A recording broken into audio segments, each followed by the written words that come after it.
When you're learning a new language, having a good basis in your own helps you learn that language. Especially with languages like Pali, where there's a direct connection to English.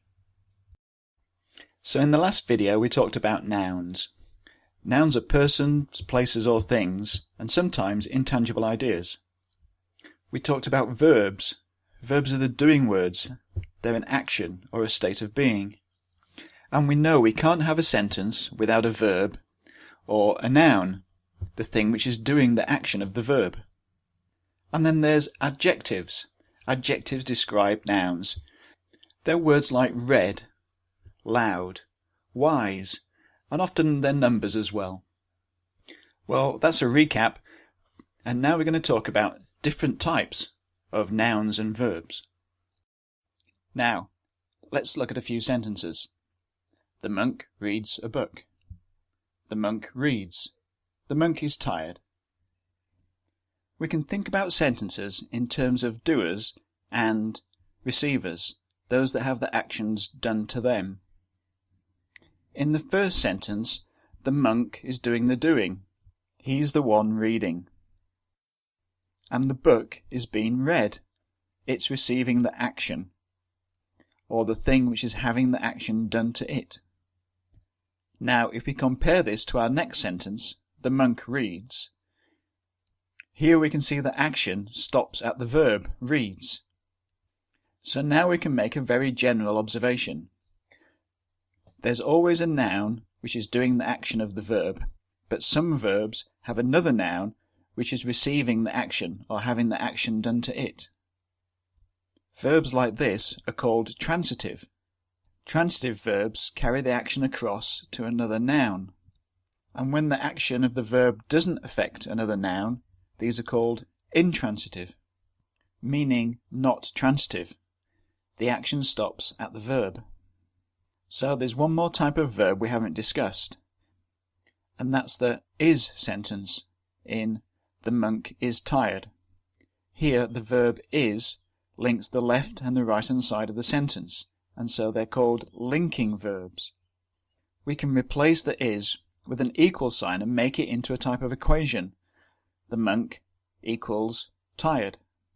And we can put many things on either side of this equation, like the adjective peaceful, or a prepositional phrase, in the forest. So, good. We've covered the types of verbs. But there are also different types of noun in our sentence. Let's go back to the idea of doers. Every sentence is going to have a subject, the who or what that is doing the action of the verb. In English, the subject almost always comes directly before the verb. So here it is the monk who is doing the reading. So what about the second noun in our sentence? The book. It's not the subject, but it is the thing being read. It's having the action done to it. This is called the object of the verb, or more specifically, the direct object. So, the direct object is to whom or what the action is done, and that is the book. Did you notice transitive verbs take direct objects? The monk is reading a book. And intransitive verbs don't take direct objects. The monk reads, and the action ends at the verb. And that's the difference between these two types of verbs. They both have subjects, but only transitive verbs take direct objects. But there's one other thing about transitive verbs. They can take a different type of object too. Let's consider the sentence, the monk gave the boy a book. Here, the monk is the subject, and the book is the direct object. That's the thing which is receiving the action of the verb, the thing which is being given. And the boy is the one who is receiving the direct object. He is receiving the book. This is also a type of object called an indirect object. Indirect objects receive direct objects. And we can write the same sentence in a different way. The monk gives a book to the boy. Here, the indirect object, the boy, is in a prepositional phrase.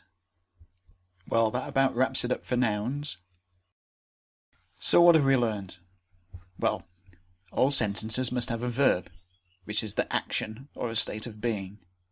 And all verbs have a subject, which is a noun that describes the doer of the action. Some verbs have direct objects, the thing which has the action done to it. These are called transitive verbs because the action transfers from the subject through the verb to the direct object. Some verbs can't take direct objects, and these are called intransitive. And then there are indirect objects. These are usually people or animals that receive direct objects. Finally, there's the linking verb is, which acts more like an equal sign, linking the left hand and the right hand side of a sentence, that are essentially equivalent. And these terms will be very important when we come to look at Pali.